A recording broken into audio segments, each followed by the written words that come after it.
Senhores telespectadores, o nosso programa de hoje é no concelho de Ferreira do Zézere. Chamam a isto a região templária. Bom, e é por chamarem região templária que eu vim começar o programa numa torre que foi utilizada e em parte construída pelos cavaleiros templários. Esta torre é dos princípios do século XII. Quem a pôs de pé assim até esta altura, penso que foi ainda o Gualdim Pais. É claro, depois deixou de ter utilidade e aí pelos fins do século XIV, os próprios templários transformaram-na numa torre sineira. Hoje, como veem, tem aqui uns excelentes sinos.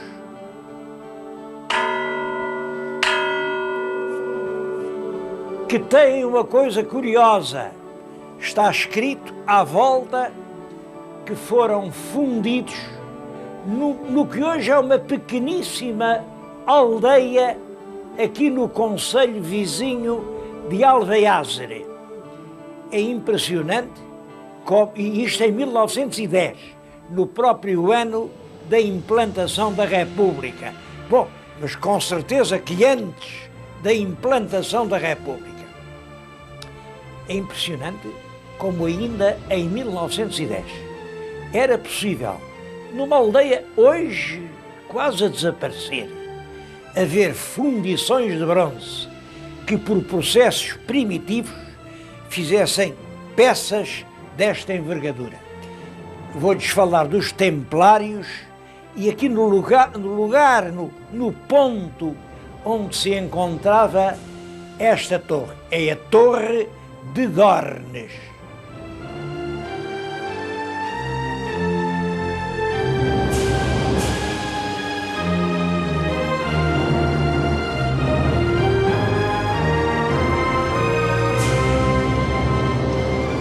Esta torre dos Templários foi construída num lugar estratégico. Deste lado estão a ver, passa um largo rio, o largo é agora, isto é o Zézere, mas já tem esta largura por causa da Albufeira. Era um rio muito mais rápido, mais caudaloso, a cair de pedra em pedra, ainda me lembro disso.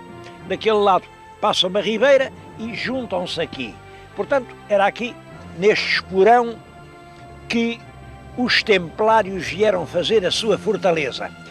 Mas notem, já a fizeram sobre um pódio romano que já cá estava, pódio que representava uma fortificação, um armazenamento ou talvez um templo, mas aquele pódio que agora estão a ver é da época romana.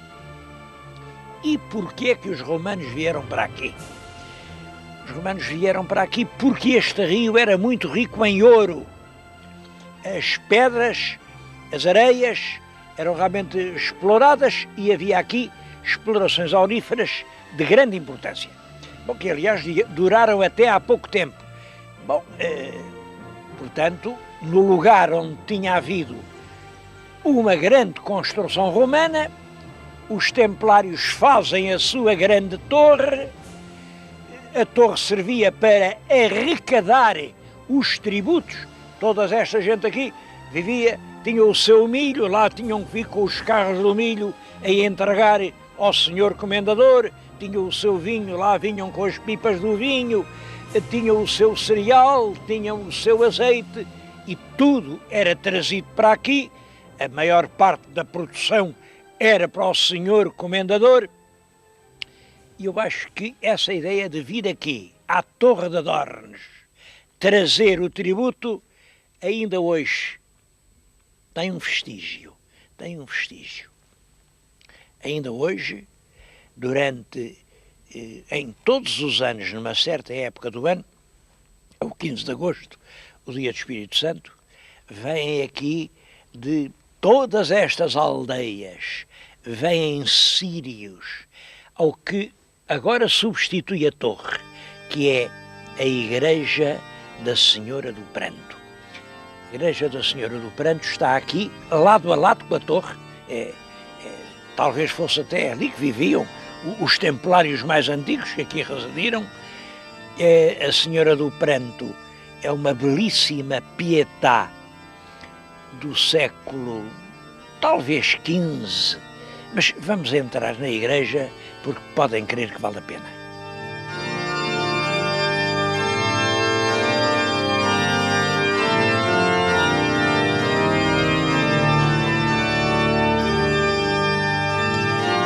Os grupos das aldeias vinham antigamente transportando o seu tributo. Bom, quando o tributo acabou, continuaram a vir, porque esta vinda aqui ao Santuário de Dornes já era uma instituição, mas em vez de trazerem o tributo, trazia o círio. Um círio é isto, eu estou-lhes a mostrar um círio. Um círio chama-se círio por ser de cera, é uma vela votiva, é claro, e quanto maior, mais valiosa. Neste sítio em que estou, é uma espécie de museu de círios. Guardam-se os círios. Reparam, este, por exemplo, foi oferecido por Sernacho do Bom Jardim. É um círio muito bonito, muito decorado, com as armas da monarquia e, é claro, ainda com a cruz de Cristo. A lembrar que isto, outrora, era a Ordem de Cristo, era a Ordem de Cristo que se pagavam os tributos. Bom, por toda a parte, há aqui 18 círios e as peregrinações agora são ao próprio círio, ao círio mais antigo que eles se lembram de ter pago. Este círio foi posto aqui em 1825. Eu gosto muito deste porque também é de 25 e ainda tem ali desenhadas as armas do Reino Unido de Portugal-Brasil. Isto é o Reino Unido de Portugal-Brasil. As 5 quinas portuguesas sobrepostas à esfera armilar e a coroa imperial, quando o rei era imperador. O Reino Unido de Portugal-Brasil. Isto era em 1825. As peregrinações ao Círio começam na segunda-feira da Páscoa e duram até setembro. É uma romaria constante. Vêm aqui aos seus círios antigos e cada terra está ali, olhem, a Sabacheira, as Olholas, Lamas, Miranda, Santiago, o Zamujal, Vila Seca, Pudentes. Todos vêm aqui trazer, enfim, a sua homenagem. É, portanto, uma terra onde as tradições religiosas mantêm uma forte implantação.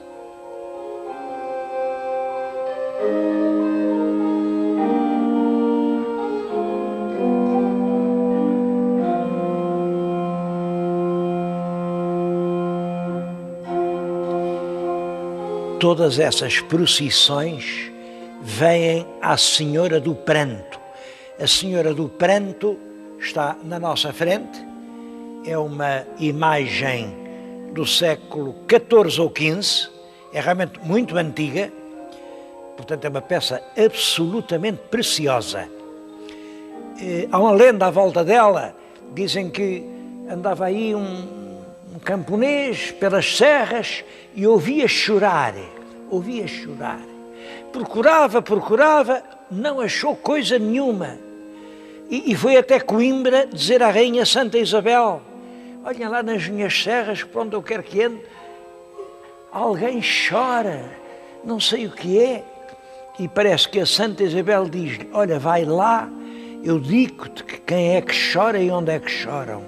Ele veio e achou. E a imagem é esta. É claro que tudo isto é uma lenda. Eu acho que aqui quem chorava era o povo que realmente passou muita fome e muita privação. Este culto à Senhora do Pranto é ainda realmente uma devoção do povo que vem aqui sempre que sofre. Aliás, toda a igreja está cheia de obras-primas. Este altar dos apóstolos é uma das coisas melhores da escultura portuguesa do século XVI. Em frente tem um outro que era da Santíssima Trindade, mas houve aí um Padre Pinto, há muitos anos. Imaginem, vendeu a Santíssima Trindade. Quando o povo revoltou-se, claro, não a deixou embarcar, obrigou a voltar para a igreja, mas quando a Trindade voltou, a pomba do Espírito Santo já tinha voado. O sinal disto é claro, é que o Santo Espírito Santo não gosta dos ladrões que vendem imagens. Mas eu acho que a Santa continua a fazer milagres. Está ali um ex-voto muito bonito, um ex-voto, que é a agradecer, é de 1880, e é um homem daqui a agradecer que tenha sido livrado das armas de El Rei. Isto em 1880 só quer dizer o seguinte: o homem estava mobilizado para as campanhas do ultramar, era quando Portugal estava a defender os seus espaços em Angola e Moçambique, e ele lá se conseguiu livrar da tropa, portanto não foi à guerra do ultramar. Imaginem, em 1880. Eu acho que sim, eu acho que a Senhora do Pranto continua a fazer milagres. Olhem-me aquelas velas todas acesas, são milagres que a Senhora fez. E eu ainda agora me contaram um. Há aqui um órgão muito bonito, que há mais de 100 anos que não tocava. Bom, um homem daqui, um homem novo, que já tem um computador, e mandou um e-mail ao Senhor Ministro da Cultura, em que lhe dizia apenas: o meu avô diz que ouviu tocar aquele órgão. Ó Senhor Ministro, eu também gostava de o ouvir tocar. Bom, e o e-mail conseguiu o que dezenas e dezenas de pedidos por ofícios não tinham conseguido. O Senhor Ministro já deu ordem e o órgão vai ser reparado.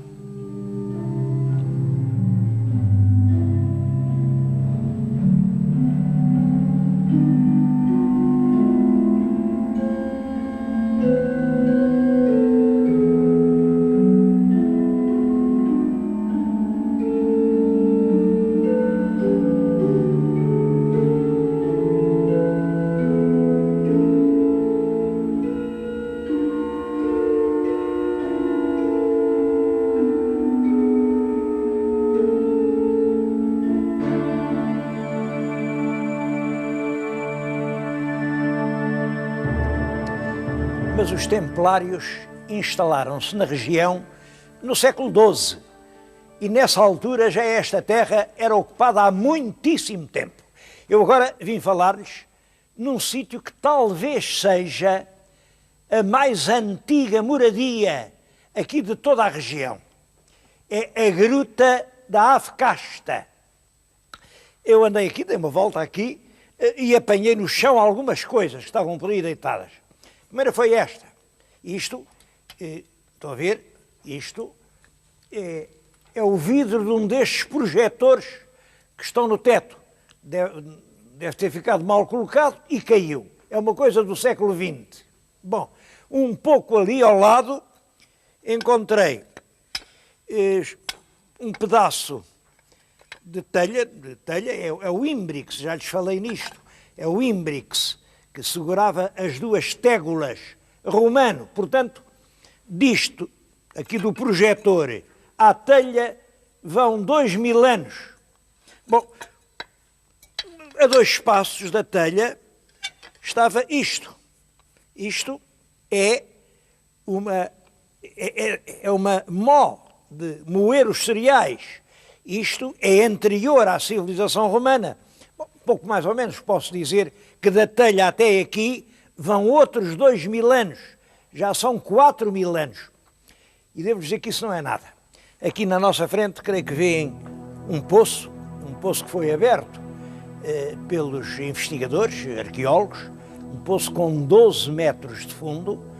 Nesses 12 metros encontrou desde pedra lascada, portanto testemunhos do tempo paleolítico, isso aponta para cerca de 20 mil anos antes de nós.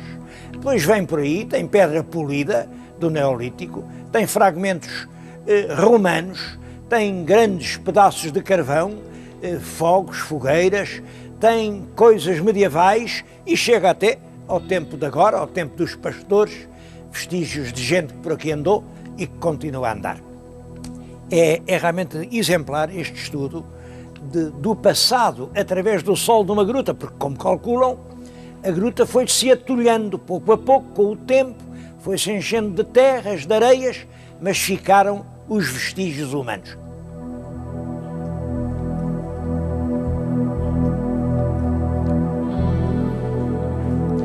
Os serviços geológicos fizeram um orifício, introduziram uma broca e foram colhendo amostras do subsolo até 40 metros de profundidade. Bom, naturalmente, o primeiro metro está além, é terra como esta que pisamos, terra negra.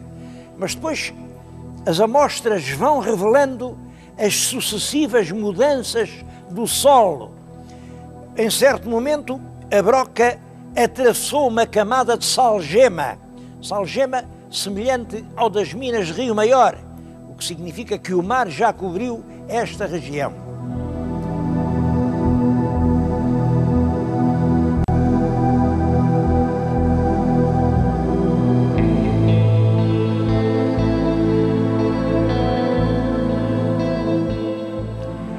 Um monumento completamente diferente, mas que não deixa de ser um monumento. É este pardieiro que está na nossa frente. Reparem, uma casa esbarrondada, caiu o telhado, daqui nada, não resta pedra sobre pedra. Bom, é a estalagem da Dona Aninha e do Senhor António. Uma estalagem que devia ser célebre porque aqui esteve muitas vezes El Rei Dom Carlos, vinha para aqui fazer as caçadas, e, sobretudo, Alfredo Keil. Alfredo Keil, o autor da Portuguesa, e uma das figuras mais significativas e mais brilhantes do fim do século passado, adorava vir para aqui. Vinha, imagina, não havia comboio, não havia automóveis, mas ele vinha de diligência. Ele próprio gostava da diligência. Estava ele aqui, aos vales, vi chegar, meio tombada, a diligência empoeirada, trazendo passageiros e bagagens. As mulas arquejavam nos varais. Os pobres animais, nessa manhã enevoada, pararam mesmo em frente da estalagem. A estalagem era aqui. Está aqui desenhado pelo Keil em 1897. A estalagem, veem que é exatamente o que ali está. Ali havia uma caixa de correio, se forem lá ver bem, ainda lá está o prego onde estava a caixa, e aqui está uma carruagem de mais luxo. É possível que seja a do próprio rei Dom Carlos, que vinha para aqui, escondia-se aqui, adorava andar à caça com Alfredo Keil. Alfredo Keil era um brilhante pintor. As paisagens do Keil, quer aqui desta região, quer lá de baixo, do sul, são das mais belas paisagens pintadas por um português. O Keil é o autor da única ópera cantada em português, a célebre Serrana. E foi aqui que ele, há aqui perto uma academia de música, aqui ensaiou algumas peças. Olhem, foi aqui que se ensaiou e que se cantou pela primeira vez a portuguesa. Foi aqui nesta casa que em 1907 o Keil estava doente, ele não era velho, ele tinha nessa altura 57 anos, vem e faz este lindíssimo livro, Os Tojos e Rosmaninhos. É um livro que, em verso, são os costumes locais, a diligência parada diante da estalagem, ali vê-se perfeitamente a caixa do correio, São desenhos de uma grande candura, mas é claro, isto é tudo de uma época que está muito longe da nossa. Em todo caso, este livro de versos, desenhos e música é uma das coisas mais tocantes dos inícios do nosso século. Isto é de 1907, é o próprio ano em que o Alfred Keil morreu. Ele foi daqui para a Alemanha fazer uma operação e não voltou. Que pena que me dá que uma casa com tanta história tenha podido chegar a este abandono sem que ninguém lhe queira valer.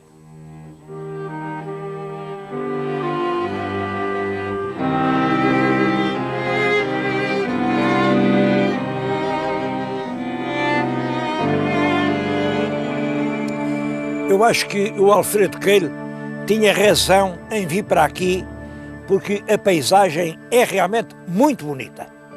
Não é assim uma paisagem macia, agradável, romântica, não. É bravia, mas é de facto emocionante. Percebo que um grande pintor se tenha deixado enfeitiçar aqui para a paisagem. Eu estou agora num dos trechos mais extraordinários, aqui do Val do Zézere. Esta capelinha chamam-lhe São Pedro de Castro. Isto é engraçado, São Pedro de Castro, por isto. Isto é um morro abrupto, um castro. Havia aqui uma povoação ou neolítica ou da Idade do Bronze, povos primitivos, pré-romanos, fizeram aqui um castro. Depois vieram os romanos, e os romanos fizeram aqui uma aldeia deles. Está ali uma pedra na capela, dedicada por uma senhora chamada Antónia ao marido. Aquilo é romano e tem muita graça, porque se virem bem, as primeiras letras lá em cima é um D e um M. Aquilo quer dizer os deuses manes. Os deuses manes eram deuses anteriores ao cristianismo, eram deuses pagãos. E reparem como tudo acaba por se juntar. Hoje, a capela cristã é uma capela gótica, é uma coisa feita ali no século XIII ou XIV ou XV, e tem na fachada uma homenagem aos deuses manes. Eu acho que isso é que é solidariedade. Os deuses do cristianismo e os deuses do paganismo aqui de mãos dadas, no alto de um castro, a olhar para o rio Zézere. É realmente fascinante tudo isto. E repito, que pena que não se faça uma casa para intelectuais. Olhem, eram para os três, para os pintores, para os escritores e para os músicos, para os compositores, em homenagem a Alfred Keil. Isso sim é que era uma homenagem verdadeira.